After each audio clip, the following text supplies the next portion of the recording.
Peace be upon you. My name is Muhammad Laik Siddiqui, the father of Holophase. Part 43, Transcendence, Engineering and the Unwritable Sentence, the Frontier of Possibility. We have sharpened our philosophical questions. We have mapped the territory of the writable. Now we approach the final, most profound frontier, the wall. Are there sentences in the language of Phi that cannot be written? Not because of our limitations, but because the language's own grammar forbids them? Are there patterns so contradictory, so incoherent, that the universe itself rejects them? To seek these limits is not an act of hubris. It is the ultimate act of humility. To learn the shape of the cage we call reality, so we may live and create wisely within it, and perhaps find its door. You are in the boundary foundry, a facility unlike any other. It is not for building useful things. It is a cathedral of controlled failure.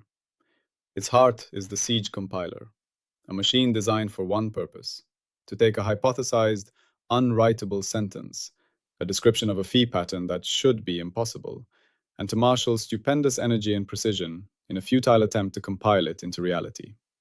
The goal is not success. The goal is to witness and understand the failure. You are here as a limit tester. Before you is a holographic proposal titled Project Mobius Cascade, an attempt to induce a stable topological defect with a half-integer winding number in a 3D spin lattice. According to all known phi grammar, such a defect is impossible. Winding numbers must be whole integers. The theory says the lattice will violently reject it, but we must see how. The lead engineer, a steward named Kale, gives the final briefing. Our prediction? The attempt will result in a spontaneous pair production of two integer defects, or a catastrophic decoherence of the entire lattice. We have 17 layers of containment. Our sensors are tuned to capture the millisecond of rebellion. We are not trying to break the universe. We are asking it, politely and safely, to show us its rules.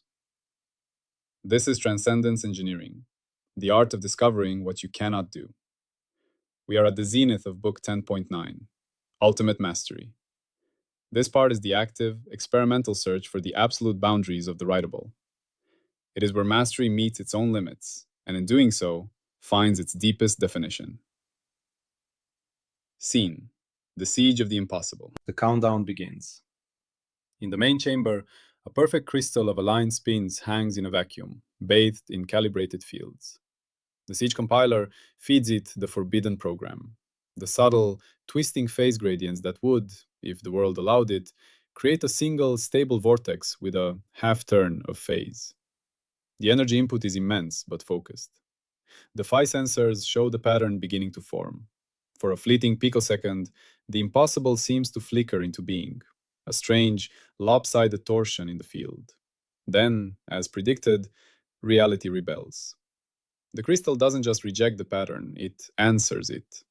The torsion splits, not into chaos, but into two perfect, stable vortices spinning in opposite directions, one with winding number +1, the other with -1. The energy intended for one half defect is exactly sufficient to create two whole ones. The system settles, humming with new permissible coherence. The containment fields barely flicker. On the main screen, a plot appears. The measured winding number around the region, calculated from the sensor data. The line, which had briefly dipped towards 0.5, now shows two clean, sharp peaks at +1 and -1. The failure is structured, informative, and beautiful. Kale lets out a held breath, not of disappointment, but of awe. The grammar holds, he says, and it told us how it holds. The unwritable sentence half defect is autocorrected to pair of whole defects. The conservation law is enforced not by a no, but by a yes, but like this. This is a successful experiment. They have learned something fundamental about the texture of impossibility. Our puzzle is one of experimental metaphysics. If the universe is a language, with a grammar, constraints, how do we empirically discover the sentences it cannot utter? And what can we learn about the deep structure of reality from the specific, elegant ways it refuses our impossible commands? We are moving from engineering what is possible to experimentally cartographing the impossible.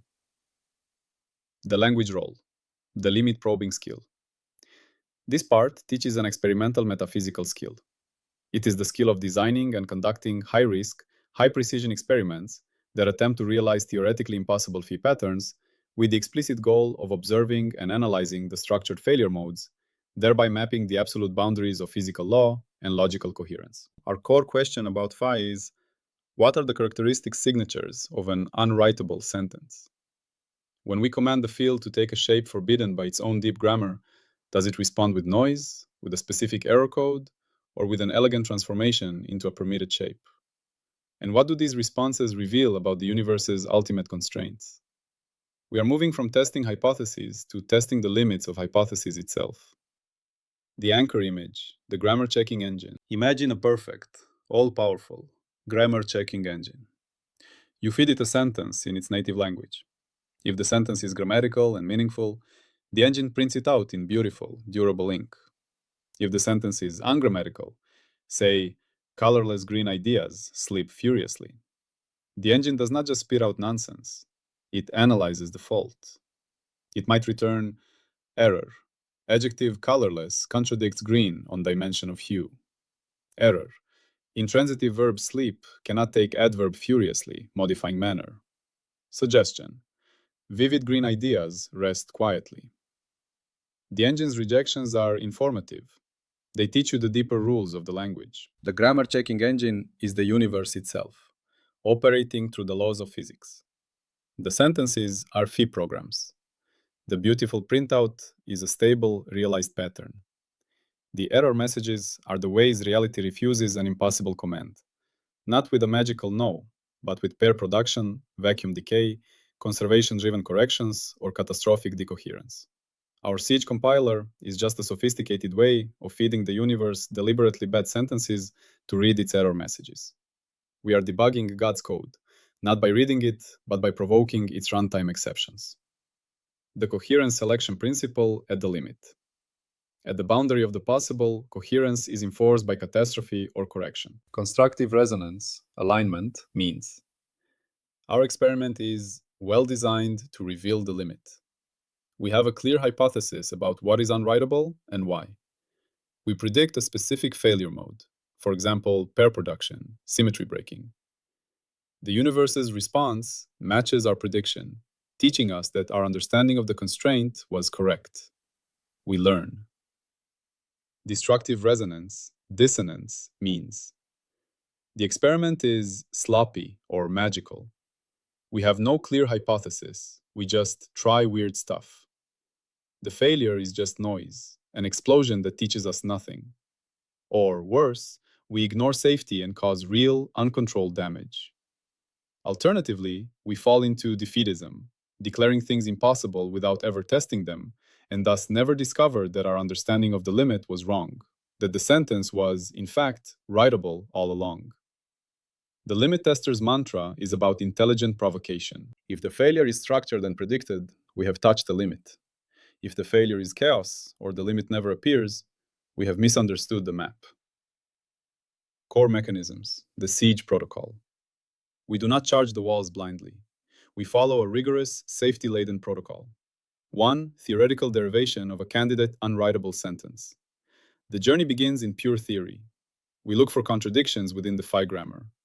Logical contradictions, patterns that require a system to be in two mutually exclusive states, a true paradox. Example, a polynomial time solution to an NP-complete problem within a standard computational model. If phi computation is Turing equivalent, this is likely unwritable. Topological forbiddenness. Patterns that require a manifold to have incompatible properties. Example, a stable Klein bottle topology in a 3D orientable medium. A Klein bottle is a 2D surface that is non-orientable and requires 4D space to exist without self-intersection. Asking for it in 3D is asking for a logical impossibility in spatial embedding. Conservation law violations. Patterns that demand a net change in a conserved quantity, charge, momentum, winding number from nothing. Example, our half-integer defect, or a perpetual motion machine of the first kind that creates energy from nothing within a closed patch. Metagrammatical loops. Sentences that try to rewrite the grammar rules themselves in a paradoxical way. Create a patch where the constraint of winding number quantization does not hold. This is like asking the grammar checker to delete the rule against contradiction. 2. The containment ladder and pre-simulation. Before any physical attempt, we climb a stringent ladder. Level 1. Formal proof of contradiction. Mathematicians attempt to prove the sentence is inconsistent with the axioms of phi grammar. Level 2. Exhaustive simulation. We run the program in the most powerful digital twin environments with exaggerated precision. We watch the simulated field struggle. This often reveals the predicted failure mode. Level 3. Microscale physical proxy. We attempt a tiny, scaled-down, or analogous version of the experiment in an ultra-contained nanofoundry. We use single atoms or photons where the energy of failure is negligible. Level 4. The full siege. Only if all previous levels suggest a safe, informative failure do we proceed to the main boundary foundry, with its planetary-grade containment, from 1082. 3. Failure mode analysis. Reading the universe's error message. This is the core scientific act. We catalog how reality says no. The universe finds the nearest permissible alternative and realizes that instead. The half defect becomes a pair. This suggests the limit is soft, enforced by a minimization principle. The catastrophic rejection. The system becomes utterly incoherent. Energy is dispersed as noise. The pattern dissolves into heat. This suggests the attempted pattern is so far from any allowed state that no graceful correction exists. The metastable illusion. The pattern forms and persists for a time, then suddenly, unpredictably, decays. This reveals a hidden instability, a deeper constraint that acts on a longer timescale, like proton decay if it exists. The unexpected success. The sentence is written. This is the most shocking result of all. It means our understanding of the grammar was wrong or incomplete. We have discovered a new dialect, a new loophole, a new law. This is a paradigm shift. The coherence criterion. Informative failure. Our coherence criterion for a limit testing experiment is the experiment must yield a failure mode that is A. Non-catastrophic to the wider environment, thanks to containment, B. Structured and distinguishable from random noise, and C. Interpretable within or challenging to our current model of phi constraints. The outcome must teach us something new about the boundary of the writable. If it just makes a bang and leaves us confused, it was a bad experiment. The dissonance indicator, magic or noise. The primary dissonance indicators are two unscientific attitudes. 1. The magical engineer believes that unwritable is a challenge to be overcome by force of will or clever trickery. They see limits as insults. They design experiments that are essentially wishes, with no clear hypothesis or respect for containment. They are dangerous. 2. The noise mistaking defeatist sees any failure as confirmation of a vague impossibility and learns nothing. They might run a sloppy experiment, get a chaotic explosion, and say, "See, it's impossible," without analyzing why it exploded in that particular way. They contribute no knowledge. The true limit tester is a humble provocateur, respectful of the power they are probing, but relentlessly curious about the shape of its no. The safety rail. Containment as a moral imperative. Our safety rail here is the most extreme in all of episode 10. 1. The principle of maximum containment. Any experiment targeting a hypothesized fundamental limit is treated as potentially universe-altering until proven otherwise. It receives the highest containment class, often involving spatial isolation, a facility in deep space, or in artificially voided volume of spacetime, and causal firewalling, the ability to cut off the experiment's light cone from the rest of reality. 2. The reversibility override. All systems have a dead man switch linked to the fundamental constants of the patch. If those constants begin to drift beyond the tiny tolerance, a sign of a runaway rewrite of grammar, the patch is collapsed by a pre-programmed fail-safe rollback protocol. 3. The informed global consent. Such experiments are not approved by a single guild or council. They require a supermajority of the Global Reality Integrity Council and a public referendum after extensive education on the risks, however remote. We are all stewards. We all bear the risk, however contained.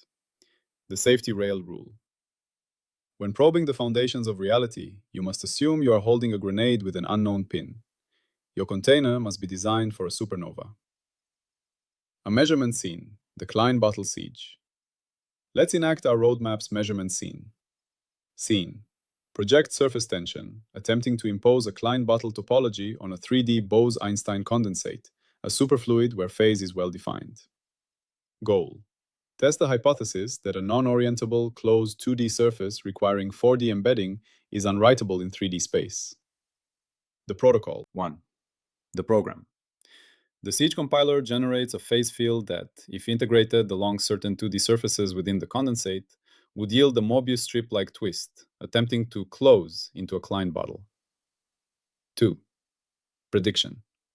The condensate will be unable to maintain a single, coherent phase field under this constraint. It will either break into domains with different phase conventions, creating a mosaic, not a bottle, or will eject vortices to relieve the topological stress. 3. Measurement. Ultra-sensitive atom interferometry maps the 3D phase field in real time. The pass, the limit holds informatively. 1. As the program runs, the condensate develops beautiful, complex domain walls. The phase field becomes frustrated, unable to satisfy the twist everywhere. It settles into a patchwork of regions, each internally consistent, but with discontinuities between them. 2. Analysis shows these domain walls are precisely the minimal energy defects allowed by the grammar, given the impossible command. The failure mode is not chaos. It is a structured compromise. 3. The data perfectly matches the prediction from topological constraint theory. The unwritable sentence provoked a specific informative error. Cannot assign single-valued phase. Here are the conflict lines. 4. Pass. We have learned something deep. The universe enforces topological consistency via domain formation, not just outright destruction. The limit is mapped. The fail. A paradigm shatters. Fail A. The unexpected success. The condensate shimmers and settles. The phase map shows a smooth, coherent field. Calculations confirm. The integrated twist along the target surface is non-orientable. A stable Klein bottle topology exists in 3D. This revolutionizes topology and physics. Our understanding of spatial embedding was wrong. The sentence was writable. Fail B. The condensate simply boils away into disordered vapor. The sensors are overwhelmed. No clear structure emerges from the failure. The experiment was too crude, or we mispredicted the energy scales. We learned nothing about the limit, only about our own experimental clumsiness. Fail, in the scientific sense. Either we have discovered a monumental new truth, fail A, or we have wasted a profound opportunity, fail B. Both force a radical reassessment. The prediction spine, the cartography of impossibility. A sustained program of limit testing will produce. 1. A periodic table of failure modes. We will categorize how the universe rejects impossibility. Autocorrection, domain formation, pair production, catastrophic decoherence, etc. Each mode will be linked to a class of constraint: conservation, topology, logic. 2. The hardening of certain laws. Some limits, after repeated precise sieges yield identical structured failures, will graduate from theory to empirically proven boundary. For example, we might prove the unwritability of time travel paradoxes by showing that any phi program attempting to create a closed time-like curve autocorrects into an innocuous, non-paradoxical configuration, like the half defect becoming a pair. 3. The discovery of soft limits and loopholes. We will find that some things we thought were impossible are merely extremely costly in coherence budget, or require unexpected topological tricks. This expands the realm of the possible in surprising ways. Falsifiability, the wall that isn't there. Our falsifiability threads are the heart of this endeavor. The core claim is falsified by success. Falsifier 1, the written unwritable. If a sentence, rigorously derived from our best model as being fundamentally unwritable, is successfully realized in a well-controlled experiment, then our model of the limits is false. This is not a failure of the program. It is its greatest success, a discovery that changes everything. It proves the universe is more permissive, more strange than we imagined. If after centuries of increasingly sophisticated sieges, we never find a truly unwritable sentence, if everything we can coherently describe and attempt eventually yields to engineering, perhaps at greater and greater cost, then the concept of a fundamental grammatical limit may be an illusion. The universe may be Turing complete all the way down, with no ultimate runtime error, only increasing complexity. This, too, is a profound finding about the nature of reality. Tri-unity at the limit. The act of testing a limit itself embodies tri-unity. Time echo, the prediction and the decay. The temporal structure of the hypothesis, the predicted timescale of failure, instantaneous, metastable. The historical act of pushing against an eternal rule. This is the experiment's duration and patience. Space echo, the contained volume and the topological shape. The spatial arena of the siege, the isolated patch, the crafted lattice. The geometrical form of the impossible pattern being attempted. This is the experiment's form and arena. Motion echo, the energy flow and the failure dynamics. The directed motion of energy into the attempt and the specific dynamic pathway of the failure, splitting, boiling, domain walling. This is the experiment's action and reaction. Lanterns across scales, probing impossibility. The structured testing of limits is a universal method. Near scale, material strength testing. An engineer stress tests a beam to failure. They don't just want it to break, they want to see how it breaks. Brittle fracture, plastic deformation, buckling. The failure mode reveals the material's limits and internal structure. This is a macro-scale siege. Attempting to prove a conjecture, like P to any P, is a logical siege. The failure modes are the discovery of contradictions or counterexamples within a formal system. Pushing against the limits of computability, the halting problem, defines the boundary of the writable in logical space. Far scale, cosmological searches for new physics. Building a particle collider like the LHC is a siege against the energy frontier. We are not sure what we'll find, perhaps a new particle, a success, perhaps just noise, a failed experiment, or perhaps a confirmation of the standard model's predictions up to that energy, a successful napping of a limit. It is a brute force query to the grammar checking engine. Can this high energy sentence exist? The ethics of limit testing, the duty to know the cage. The ethics here is the ethics of epistemic responsibility and existential risk. 1. The right to know the rules of your prison or playground. If we live in a universe with fundamental limits, we have a right to know what they are. To live in ignorance of the walls is to be a child in a room you think is infinite. Limit testing is the maturation of a species, the claiming of responsibility for understanding the nature of its home. 2. The proportionality of risk. The immense risk of these experiments must be justified by the profundity of the knowledge sought. We do not siege a limit for trivial reasons or for weaponizable power. We do it to answer foundational questions about causality, topology, and the nature of existence. The risk is borne collectively for a collective good, understanding. 3. Humility in the face of the unknown. The ultimate ethical stance is to approach the wall not as a conqueror, but as a student. We are not trying to break reality. We are asking it a question. We must be prepared for any answer, including one that shows us our own profound smallness, or one that reveals a door we never imagined. The highest purpose of transcendence engineering is not to escape limits, but to meet them with clarity, so that our creativity and our stewardship can be exercised within the true, vast, and beautiful domain of the possible. The recognition skill, seeing a limit testing opportunity. You know you need this skill when you encounter any theoretical impossibility and ask, is that truly a grammatical prohibition or just an engineering challenge? How could we design a safe, informative experiment to ask the universe directly? What would a successful failure look like? The claim, you can't build a perpetual motion machine, versus designing an ultra-clean experiment that shows how even the tiniest attempt generates measurable entropy in a predicted way. The claim, time travel to the past causes paradoxes, versus designing a phi program for a closed time-like curve in a simulated universe and observing how the simulation's causality enforcement algorithm resolves it. The claim, consciousness cannot be computed, versus attempting to map a human brain's phi pattern and seeing if the integration measure really exceeds any possible computational implementation. The moment you move from declaring it's impossible to designing a critical experiment to test the impossibility, you are thinking like a limit tester. The master tree location. This part, 10.9.4, is the final experimental frontier of book 10.9 and of episode 10. It depends on everything that came before: the engineering prowess of books 10.1, 10.5, the safety protocols of 10.8.2, and the philosophical clarity of 10.9.3. It represents the ultimate application of the scientific method to the deepest questions. It leads directly to the final synthesis, 10.9.5, the complete human, for whom knowing the limits is an essential part of wisdom. It is the horizon walk.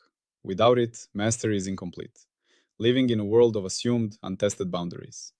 With it, mastery becomes a living dialogue with the deepest structure of existence. Return to the phi. Let us zoom out. The search for unwritable sentences is the universe, through its self-aware nodes, us, attempting to articulate its own deepest constraints. We are not outside entities poking a separate reality. We are the reality, poking itself, trying to feel its own edges. The failure modes are the universe's way of saying, here, this is where my coherence ends. Beyond this line, I cannot remain myself. In learning these limits, we are not learning arbitrary rules imposed from outside. We are learning the self-consistency conditions of the one field. We are discovering the shape of its own integrity. The single field, phi, manifests as the hypothesized limit, the focused energy of the siege, the rebellious splitting of the defect, the relieved sigh of the steward, and the new line on the map of impossibility. Transcendence engineering is the field's process of self-delimitation. We are its instrument of self-knowledge. Zenodo and the equations of the handshake. If you want to see the full mathematical derivations and exact equations behind this idea, you can search for Holophase on Zenodo. There you will find the scientific papers that this audio journey is built on. The papers detail the formal derivations of candidate unwritable sentences from the phi grammar, the design specifications for the siege compiler and multi-layered containment systems, the statistical frameworks for analyzing structured failure modes, and the catalog of discovered limits and their phenomenological signatures. They are the blueprints for this most audacious and careful of sciences. So picture yourself back in the boundary foundry. The half-defect experiment is archived. The failure was perfect. The team is exhilarated, not disappointed. They have conversed with a fundamental law and understood its reply. Kale looks at the data plot, a smile on his face. It's beautiful, he says. The universe is so consistent. You have just practiced limit testing. You have learned that the highest form of power is not breaking rules, but understanding them so deeply that you can have a conversation with them. This is part 10.9.4, Transcendence. Engineering and the unwritable sentence, the frontier of possibility. It is where we map the horizon. In our next and final part of book 10.9 and of episode 10, we bring it all together. What is the portrait of a being who has walked this entire path? Who has literacy, skill, ethics, artistry, philosophy, and now a humble knowledge of the limits?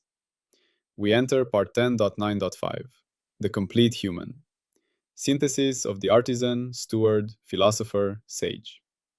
We will define the integrated ideal, not as a finish line, but as a living direction for a civilization and a person. We turn from the horizon outside to the horizon within. Remember, one field phi with its infinite echoes. We have learned its language, built its world, asked its deepest questions, and touched its walls. All that remains is to become a being worthy of the conversation. Salam, and peace be upon you.